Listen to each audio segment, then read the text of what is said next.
Yo, what's up guys, Shujinkydink here with another video to entertain or assist you in becoming the better Injustice 2 player. And this video is all about Firestorm.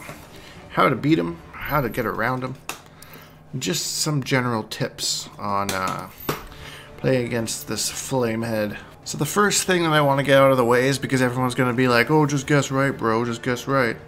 Yeah, the Vortex sucks, it's a little OP. But the general goal of Firestorm is, it's kind of like how my old jiu-jitsu teacher used to word it, is the best way out of a bad situation is to avoid it altogether.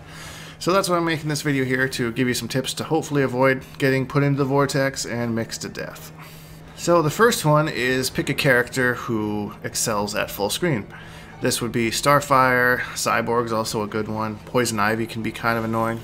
Firestorm really has limited options when he's at full screen. So I mean, he can throw a fireball and hope for a trade, but a lot of times, especially in Starfire's case, she's going to out-damage him with trait and setups and all that kind of stuff. Plus, she controls the air as well, so if he tries to air torpedo, then she's got some options against that too. Cyborg is tough in the way that he's very rarely ever grounded, so it's really hard to hit him with a Molten Trap, because his feet are almost never on the ground, and by the time that he recovers, most of the time you either eat a fireball, and you're going to trade Molten Trap at best, or he recovers quick enough to block it.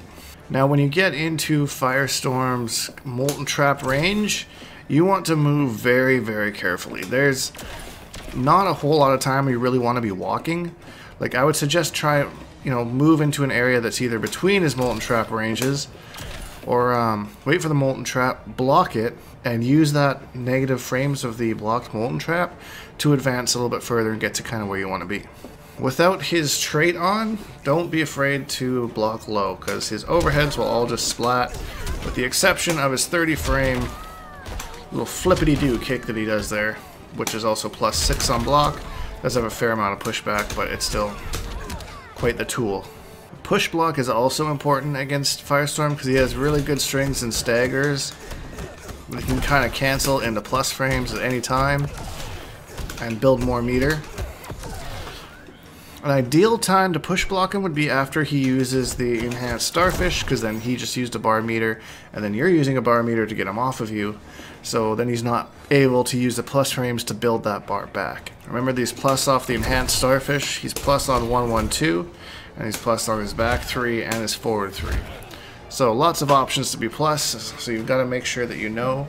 The 1-1-2, of course, first 2 hits are a high, so if you manage to react in time to that, you can just poke to go underneath them. Make sure you pay attention to staggers, especially in this string here. That, for example, is -7. That's -5. And the last hit is neutral, but there is a gap there. I don't believe that you can meter burn back 3 it. I think he'll recover in time. But you can backdash it. Just like that. Too often I get people stuck in just holding pressure, and I've built almost full bars of meter just by doing little pressure strings and stuff like that, and keeping plus into plus into plus, or stagger into plus.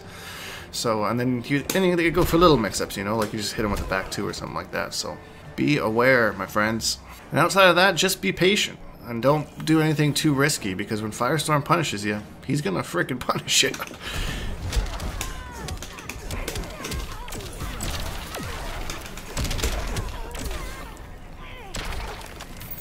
Don't say I didn't warn you. Anyways, guys, I hope you enjoy this video. Just some tips to help you with Firestorm.